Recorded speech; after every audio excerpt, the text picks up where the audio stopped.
the beautiful girl that I met made in Japan. The beauty of her face was beyond my wildest dreams. Baik, selamat pagi buat teman-teman ibu. Kami jadi hari ini kami dari kelompok 2 akan mempresentasikan materi mengenai pusat peradaban Islam. Tapi sebelum masuk ke materi, izinkan kami perkenalan dulu. Perkenalkan, nama saya Sintia Nada Salsa, berusia dengan NIM 2507060024. Perkenalkan, saya Muhammad Rizky Fadila dengan NIM 25070650. Perkenalkan, saya Muhammad Arifin Yuria dengan NIM 25070604. Perkenalkan, nama saya Mustika Instalasi dengan NIM 25070604. Perkenalkan, saya Muhammad Francis Kamala NIM 25070604. Saya Tengku Muhammad Alfidafa dengan NIM 2507060060. Baik, sekian perkenalan dari kelompok kami. Jadi saya akan membacakan latar belakang dari pembahasan topik pada kelompok kami, yaitu dalam pembahasan sejarah peradaban Islam terdapat 3 unsur yang saling berkaitan erat, yaitu Islam, bangsa Arab, dan kaum Quraisy. Ketiga hal tersebut tidak dapat dipisahkan karena memiliki peran penting dalam terbentuknya peradaban Islam. Dan Islam sebagai ajaran agama, bangsa Arab sebagai lingkungan tempat Islam berkembang, dan kaum Quraisy sebagai kelompok yang memiliki pengaruh besar pada masa awal kemunculan Islam. Lalu secara bertahap, ajaran yang dibawa oleh Nabi Muhammad mampu mempengaruhi kehidupan masyarakat Arab dan mengubah pola pikir serta perilaku masyarakat. Dampak nyatanya yaitu lahirnya peradaban baru yang menggantikan masa sebelumnya yang dikenal dengan masa jahiliyah. Peradaban tersebut kemudian dikenal sebagai peradaban masyarakat Islam yang membawa perubahan besar dalam sejarah umat manusia. Latar belakang selanjutnya akan dijelaskan oleh Al-Fidah. Kepada Al-Fidah, silakan. Ya, terima kasih Pak Moderator. Saya akan melanjutkan membaca tentang latar belakang pusat-pusat peradaban Islam. Nah, jadi munculnya pusat-pusat peradaban Islam tidak terlepas dari dorongan ajaran agama yang menekankan pentingnya ilmu pengetahuan dan perluasan wilayah yang dilakukan secara bertahap. Setelah masa kenabian wilayah Islam meluas sampai keluar semenanjung Arab, mencakup wilayah Bizantium dan Persia. Integrasi antara nilai-nilai Islam dengan budaya lokal serta stabilitas politik di bawah kekhalifahan menciptakan ekosistem yang memungkinkan kota-kota strategis bertransformasi menjadi pusat intelektual dan ekonomi.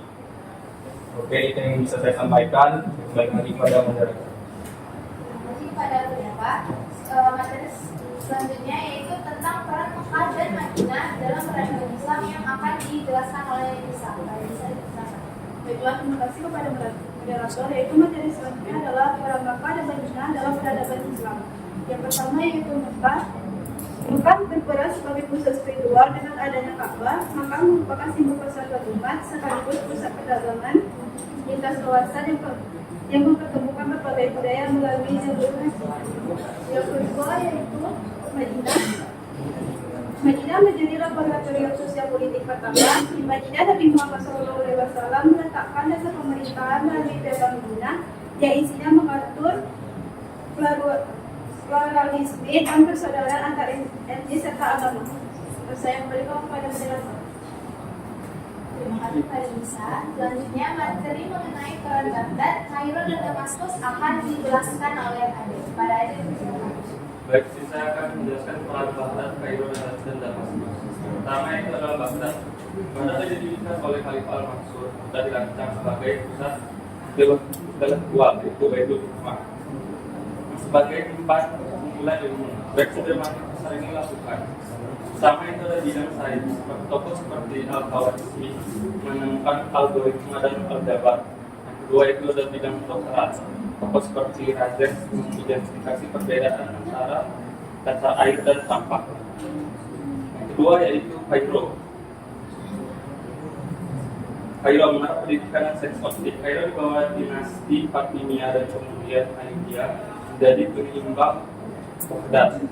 Berdirinya Universitas Al-Azhar pada tahun 1975 Masehi menjadikannya pusat penelitian tertua yang masih beroperasi hingga kini. Yang ketiga yaitu adalah Damaskus. Sebagai ibu kota dinasti Umayyah, Damaskus merupakan simbol transisi dari kepemimpinan Rasul Arab menuju ke kekhalifahan yang terorganisir. Begitu setelah kebesaran terletak pada radikalisasi administrasi dan arsitektur nasional. Terima kasih kepada Anda. Selanjutnya, materi mengenai pengaruh Andalusia, Istanbul, dan Transoxiana akan dijelaskan oleh kepada Eki. Terima kasih moderator. Saya akan menjelaskan pengaruh Andalusia, Istanbul, dan Transoxiana. Yang pertama itu ada Andalusia. Andalusia merupakan jembatan menuju Renaissance Eropa. Andalusia menjadi bukti nyata antara harmoninya antara Islam, Kristen, dan Yahudi. Kota Cordoba memiliki perpustakaan dengan ratusan ribu koleksi buku saat Eropa masih zaman kegelapan. Tokoh-tokoh seperti Ibn Rushd menjadi kunci penting. Teknik komentar terhadap karya Aristoteles yang diterjemahkan ke bahasa Latin dan menjadi pemicu lainnya masa Renaissance di Eropa. Yang kedua ada Istanbul. Istanbul merupakan simbol kekuatan militer dan diplomasi. Setelah penaklukan Konstantinopel tahun 1453, Istanbul menjadi ibu kota kekaisaran lintas benua. Kontribusi Istanbul terletak pada integrasi sistem hukum Islam dengan hukum adat atau kanon, serta arsitektur yang sangat ikonik melalui karya-karya Imam Sina seperti Masjid Sulaimani, dan Istanbul menjadi penyeimbang kekuatan Barat selama berabad-abad. Selanjutnya ada Transoxiana. Transoxiana merupakan cahaya dari Asia Tengah. Kawasan yang mencakup Samarkand dan Bukhara ini menjadi pusat pengembangan ilmu syariat dan sains yang terbesar. Di sini lahir imam seperti Imam Bukhari, yaitu ahli hadis terbesar, dan Ibnu Sina, salah satu dokter modern pertama, yang bukunya The Canon of Medicine menjadi rujukan utama fakultas kedokteran di seluruh dunia hingga abad ke-17. Saya kembalikan ke moderator. Terima kasih pada Eki. Dan materi terakhir yaitu peninggalan peradaban Islam akan dijelaskan oleh Ika. Pada Ika bersama. Terima kasih moderator. Baik, saya akan membahas tentang peninggalan peradaban Islam. Yaitu yang pertama, metodologi ilmiah, yaitu penggunaan observasi dan eksperimentasi sebagai konsekuensi fisiologis belakang. Yang kedua, sistem ekonomi, yaitu konsep perbanyakan syariah, cek atau syak, dan wakaf yang kini mulai dikaji sebagai solusi pertimbangan ekonomi global. Yang ketiga, etika kepemimpinan, yaitu nilai-nilai musyawarah atau suara dan akuntabilitas pemimpin yang menjadi inspirasi bagi tata kelola pemerintahan yang baik. Yang keempat yaitu seni dan budaya, teknik pengaira atau irigasi di Spanyol, kerajinan tekstil, hingga musik yang menggunakan instrumen seperti lute atau timbal batuan lunak. Terima kasih, saya kembalikan kepada Terima kasih Pak Deda. Sekian materi dari kelompok kami. Kami akan membuka sesi tanya jawab. Kepada teman-teman yang ingin bertanya, silakan. Kepada Muhammad Al-Fatah.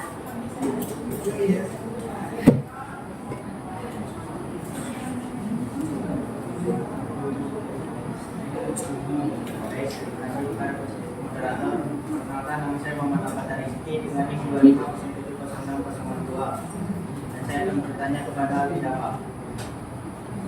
Bagaimana peran Khairul Al-Haytham dalam menjadikan dunia Islam berpartai pusat perkembangan ilmu pengetahuan, khususnya dalam bidang pendidikan dan sains optik?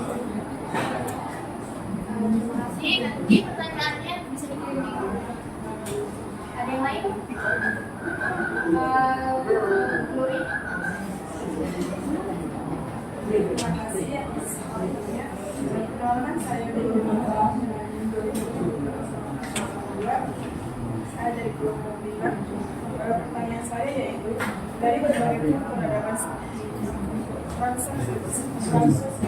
Apa faktor utama yang mendorong mampu mereka terbesar seperti dunia? Pertanyaan saya saat ini kepada kita. Masih ada lagi? Jadi, terima kasih atas pertanyaannya. Sebelumnya perkenalkan nama saya Desi Paskia. Di sini 2021 itu menang 026. Di sini saya akan bertanya kepada tadi dijelaskan bahwa Islam, bangsa Arab, dan kaum Quraisy saling berkaitan. Pertanyaan saya yaitu, menurut kalian apakah peradaban Islam bisa berkembang sama pusatnya jika salah satu unsur itu tidak berkembang? Okta. Terima kasih atas pertanyaannya. Jadi saya perkenalkan nama saya Orang yang hanya dan sebelum baca yang telah dijelaskan, terlihat dari bahwa setiap pusat peradaban Islam memiliki pengaruh besar dari ilmu, budaya maupun agama. Jadi pertanyaan saya yaitu, menurut kalian pusat peradaban Islam mana yang paling besar pengaruhnya terhadap dunia modern? Jelaskan alasannya. Pertanyaan ini saya serahkan kepada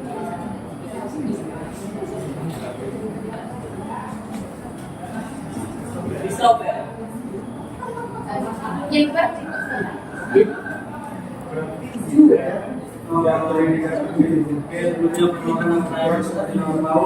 Dengan NIM 25070608 mengajukan pertanyaan kepada Muhammad Rizky Fadila. Pertanyaannya, jika kita membahas pengaruh secara global, mengapa Andalusiana disebut sebagai jembatan antara peradaban Islam dengan Eropa? Terima kasih. Masih ada lagi? Satu pertanyaan lagi. Yang belum pernah. Christopher.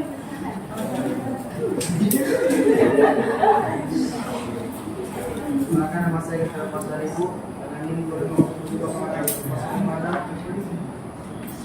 saya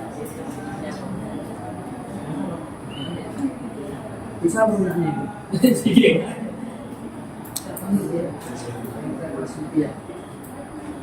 bagaimana penerapan hukum adat seperti yang sudah dibilang di bagian kota Istanbul.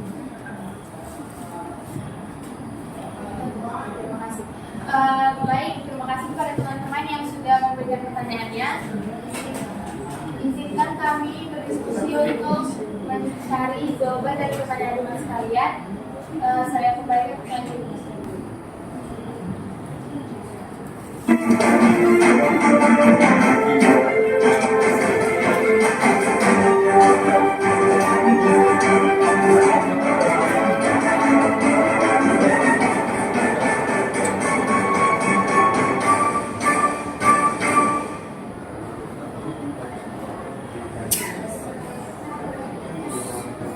Damaskus tak hanya dikenal sejarah sebagai kota yang dermawan karena kemakmurannya, namun juga pemurah karena sifatnya. Ibu kota Suriah ini adalah pusat budaya dan komersial yang penting. Para sejarawan memperkirakan kota ini dibangun pada masa prasejarah, dan kota tua ini terus berkembang tak lekang oleh waktu.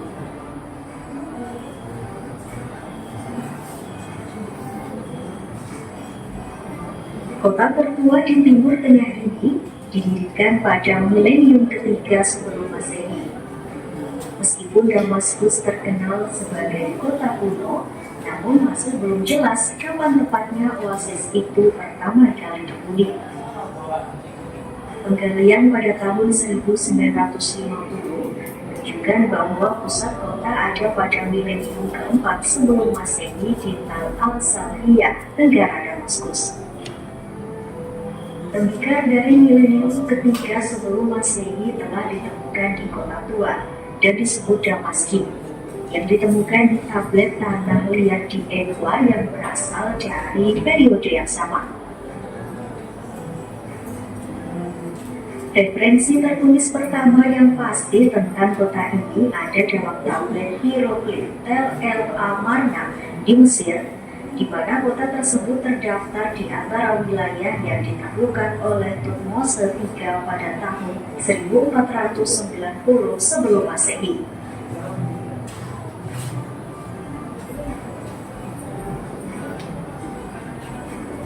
Pada milenium pertama sebelum Masehi, Damaskus menjadi ibu kota kerajaan Aram yang sejarahnya diketahui melalui referensi Alkitab dan catatan Asyur. Jejak material penting dari periode itu adalah ortostat basal atau lempengan batu yang menggambarkan sphinx bersayap ditemukan selama penggalian di Masjid Agung. Pada abad-abad berikutnya sebelum Masehi, Damaskus jatuh seperti ibu kota lainnya ke tangan penakluk asing, yaitu ke Asyur pada abad ke-8, Babilonia pada abad ke-7, Persia pada abad ke-6, Yunani pada abad ke-4, dan Romawi pada abad ke-1.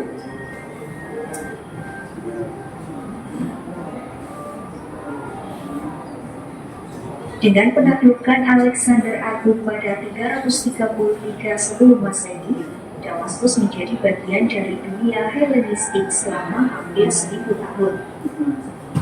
Pemukiman Aram hidup berdampingan dengan pemukiman Yunani baru yang mengikuti rencana Hippodamian atau ortogonal.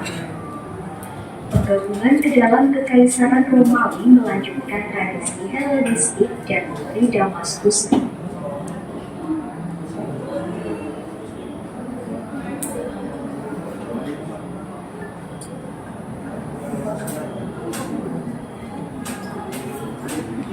dan anugerah yang patut ditiru dari sebuah metropolis di bawah Hadrian yang memerintah pada 117 sampai 138 Masehi dan sebuah koloni di bawah Severus Alexander yang memerintah pada 222 sampai 235 Masehi.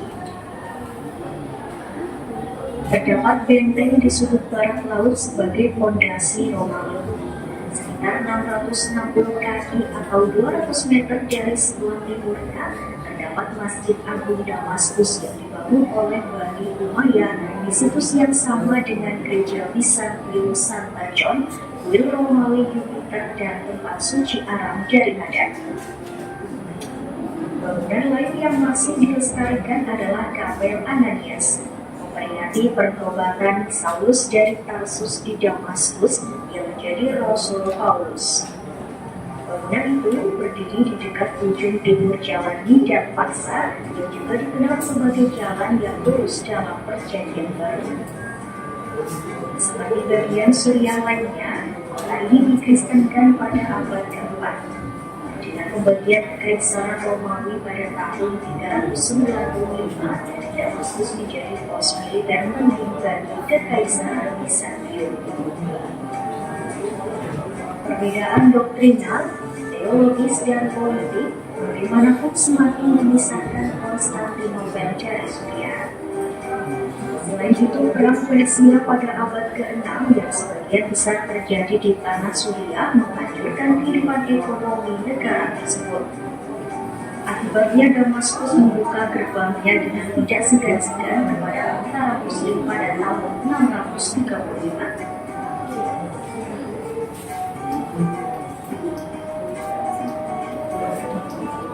Pada tahun 661 Muawiyah, Khalifah Umayyah pertama mendirikan istana di ibu kota Suriah dan mendirikan pusat pemerintahan di sana.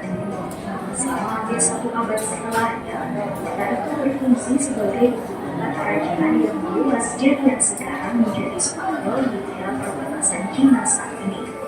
Yang paling jauh jangkauannya dari yang pernah dicapai dalam sejarah Islam.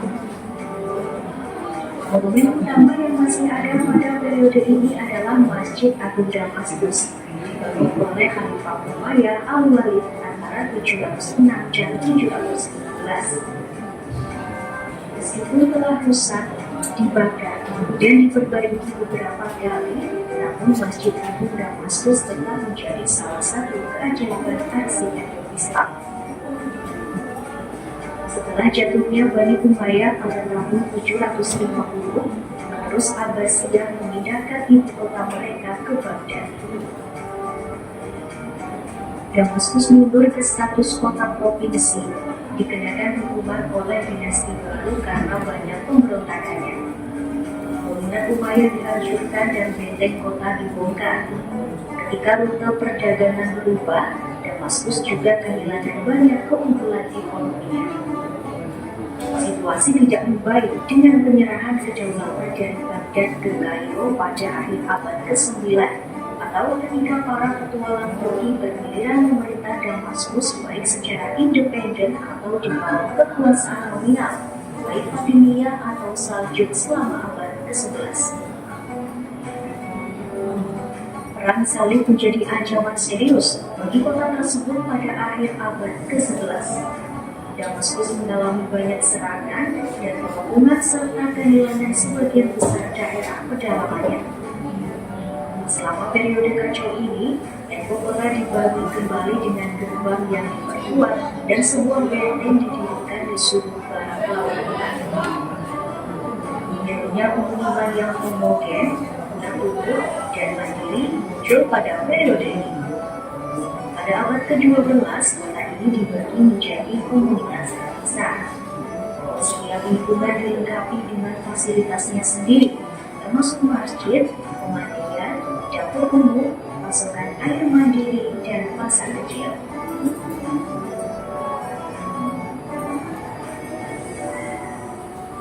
Era baru dibuka ketika Nur al-Din, seorang emir atau komandan militer Turki yang kuat, merebut kota itu pada tahun 1154 dan menjadikan Damaskus sebagai ibu kota kerajaan yang kuat dan basis untuk kampanye militernya melawan tentara salib.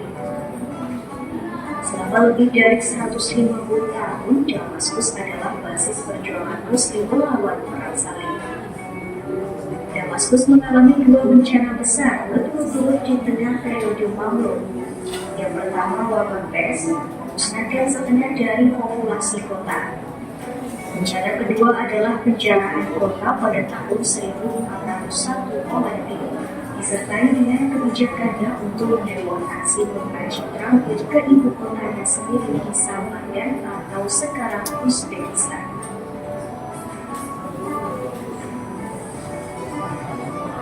Penaklukan Utsmaniyah membuat Damaskus kehilangan posisi politiknya, tetapi tetap mempertahankan kepentingan komersialnya. Gabungan Timur Tengah dan Balkan menjadi satu kerajaan yang memfasilitasi perdagangan internal, tetapi kebangkitan keunggulan Eropa dalam perdagangan internasional mengurangi peran kota-kota Suriah sebagai depo terakhir dalam perdagangan darat dari Asia ke Mediterania. Stimulus utama kegiatan ekonomi di Damaskus selama periode Ottoman adalah musim haji. Sultan Ottoman setelah memperoleh gelar bergengsi pelindung dua kota suci, yaitu Mekah dan Madinah, saat ingin mengatur dan mengamankan haji. Damaskus sebagai pusat kota terakhir di jalan dari Anatolia ke Mekah, ditetapkan sebagai stasiun pertemuan resmi bagi para peziarah yang datang dari utara dan timur. Akibatnya, menampung jemaah haji selama musim haji menjadi kegiatan komersial utama kota ini.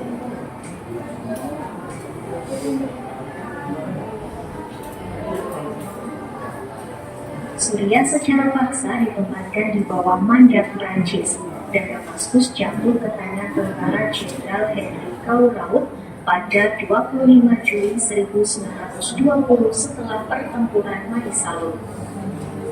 Damaskus menolak pengambil alihan Prancis, dan meskipun Prancis membombardir kota itu pada tahun 1925, perlawanan berlanjut hingga awal 1927.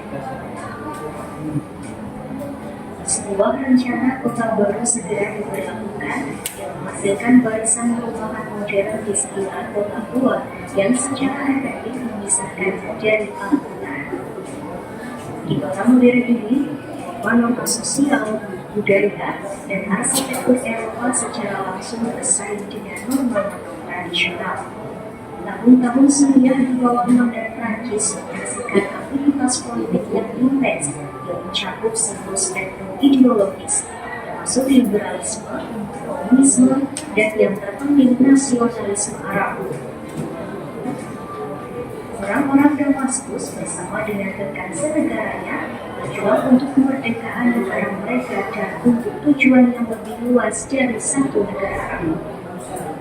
Tembak yang didedikasikan untuk tujuan ini didirikan di Damaskus selama Perang Dunia II. Periode Madat berlangsung hingga April 1946 ketika pasukan Prancis akhirnya meninggalkan negara itu, dan Damaskus berhasil menjadi ibu kota Suriah yang merdeka. Damaskus kontemporer adalah kota metropolitan modern, terlepas dari modernisasi yang cepat serta periode pengabaian dan keserakahan selama ribuan tahun. Damaskus sejauh ini berhasil bertahan dengan prinsip uniknya yang utuh. Usianya memang sudah ribuan tahun, tapi dunia hanya tetap mengenal semangat dan dinamisme kota Damaskus, kota yang sudah sampai pada puncak kejayaannya sebagai sebuah kota yang menjadi pusat perdagangan, seni, ekonomi, politik, kesehatan, dan sistem pendidikan dasar.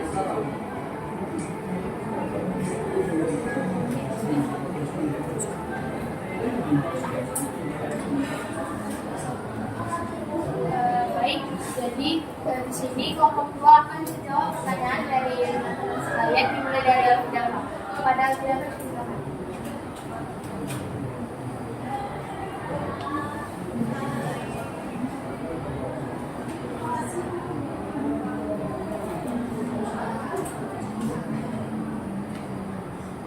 Terima kasih moderator. Saya akan menjawab pertanyaan dari saudara kita Alfat. Oke, yang pertanyaannya itu tadi, bagaimana peran Kairo dan Ibnu Al-Haytham dalam menjadikan dunia Islam sebagai pusat perkembangan ilmu pengetahuan, khususnya dalam bidang pendidikan dan sains optik? Nah, langsung saja saya jawab. Jadi, Kairo memiliki peran penting sebagai pusat pendidikan dan ilmu pengetahuan pada masa dinasti Fatimiyah dan Ayyubiyah. Keberadaan Universitas Al-Azhar menjadikannya salah satu lembaga pendidikan tertua di dunia yang terus beroperasi hingga saat ini. Al-Azhar berfungsi sebagai pusat penyebaran ilmu keislaman, filsafat, dan berbagai disiplin ilmu lainnya, sehingga menarik pelajar dari berbagai wilayah. Sementara itu, Ibnu Al-Haytham memberikan kontribusi besar dalam bidang sains, khususnya optik, melalui karyanya yang terkenal, Kitab Al-Manazir. Ia mengembangkan teori tentang cahaya dan penglihatan serta memperkenalkan metode ilmiah berbasis eksperimen.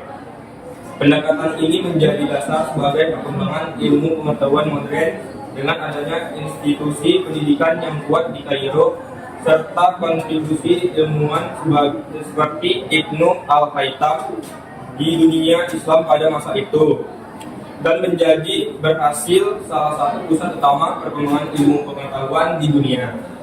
Oke, terima kasih. Gimana saudara Alfat? Kembali kepada moderator. Terima kasih kepada Alfidama. Pertanyaan selanjutnya akan dijawab oleh Nisa. Baiklah, saya akan juga bertanya dari Doni, yaitu dari berbagai pusat peradaban seperti Tarsiana, apa faktor utama yang membuat kawasan tersebut mampu melahirkan tokoh besar seperti Indonesia? Jawabannya adalah kawasan Transoceana mampu melahirkan tokoh besar seperti Indonesia karena kombinasi beberapa faktor utama yang saling mendukung, yaitu yang pertama, letak yang strategis di dalam perdagangan seperti Jalur Sutra yang menjadikan wilayah ini pusat pertemuan berbagai budaya, ilmu pengetahuan dan pemikiran dari timur dan barat. Yang kedua, adanya dukungan kuat dari penguasa dan lingkungan sosial dalam terhadap kegiatan dunia. Pada masa itu, banyak penguasa Islam mendirikan perpustakaan, madrasah dan pusat studi yang memungkinkan para ilmuwan seperti Indonesia mengakses berbagai sumber ilmu, termasuk karya-karya Yunani, Persia, dan India.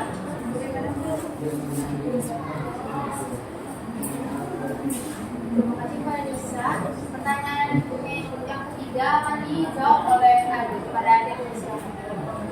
saya akan menjawab pertanyaan dari Jadi. Pertanyaan itu adalah, dia jelaskan bahwa Islam bangsa Arab dan bahwa Islam kita lihat apakah peradaban Islam bisa berkembang dengan salah satu unsur tidak ada bangsa peradaban Islam tidak akan berkembang dari kolam atau kecepatan agama. Sama sekali negara Islam tidak ada perubahan Islam bangsa Arab kemudian datang menjadi kumpulan suku yang tidak mengenal agama Islam. Kedua, jika bangsa Arab tidak ada jika tidak ada bangsa Arab maka akan dibuka pengembangannya akan bertahun-tahun. Dan jika kaum Quraisy tidak ada, kaum Quraisy bukan tidak suku, mereka adalah bagi peradaban di muka. Jadi jika salah satu peradaban tersebut langsung kepada sambil juga tidak akan menjadi di dunia kita berbeda ini dan menjadi gerakan agama lokal orang politik. Terima kasih Pak Ada.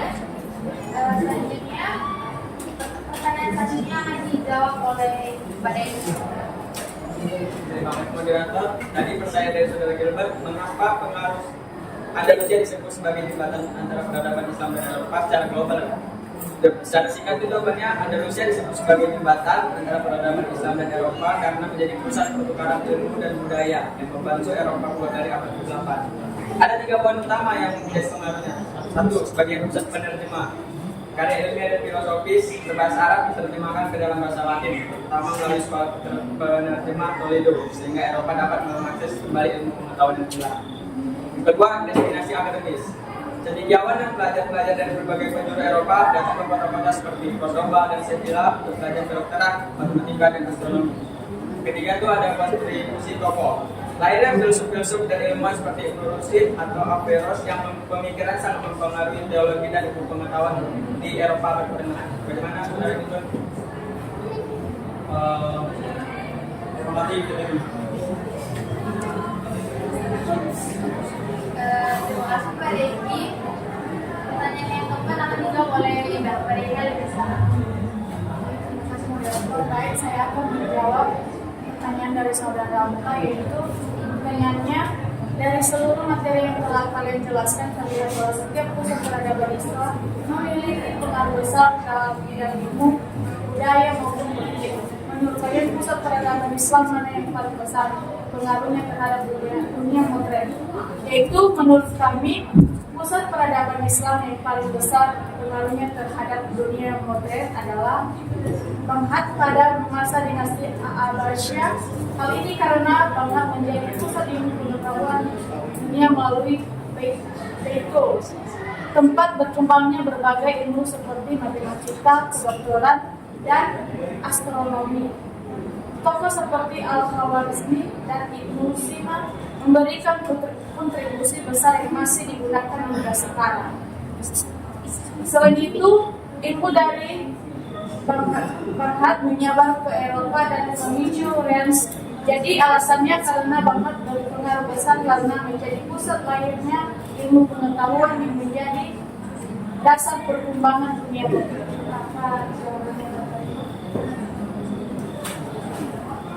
Terima kasih Pak Deza. Lalu pertanyaan yang terakhir dari Christopher, yaitu bagaimana penerapan hukum adat seperti yang sudah dibilang di bagian kalian satu akan coba saya sendiri. Jadi penerapan hukum adat di bangsa seperti Istanbul itu menunjukkan bagaimana tradisi lokal tetapi berdampingan dengan sistem hukum modern. Meskipun ini memiliki hukum nasional yang bersifat sekuler, dalam praktik sosial sehari-hari masyarakat masih nilai-nilai adat, terutama dalam hal keluarga, pernikahan, dan penyelesaian konflik secara keseluruhan. Hukum adat ini tidak selalu tulis, tetapi dihormati sebagai norma sosial yang mengatur hubungan antar individu sehingga menciptakan keseimbangan antara aturan resmi negara dan kebiasaan turun-temurun. Apakah bisa diterima?